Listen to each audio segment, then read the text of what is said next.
Alam mo kapatid, ayaw kasi ng Diyos na ayaw po ng Diyos na may nagyayabang, may nagmamapuri, may nagmamataas. Ayaw ng Diyos nung may naghahambog. Kaya imbis na ibigay niya sa marurunong, ibinigay niya sa hindi marunong sa sanlibutan. Dalawa po kasing klase ang tao.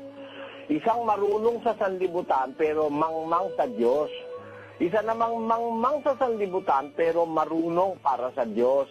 Basahin natin ang 1:19 hanggang 20 ng unang Korinto, kapatid na Mel, sa Tagalog at sa Cebuano. Sapagkat nasusulat, iwawalat ko ang karunungan ng marurunong at isasawala ko ang kabaitan ng mababait.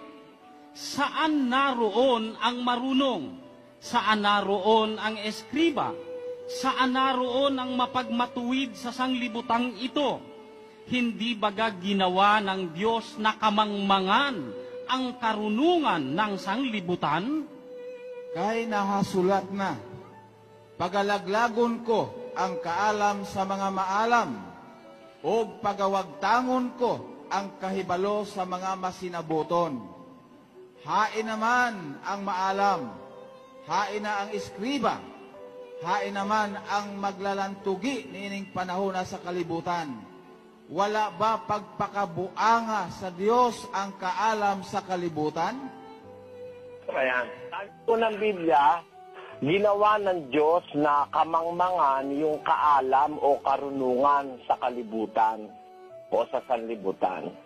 Ngayon, bakit ganun ang ginawa ng Diyos? Kung sino pa yung maalam sa sanlibutan, kung sino pa yung marunong, ginawa niyang pakabuanga.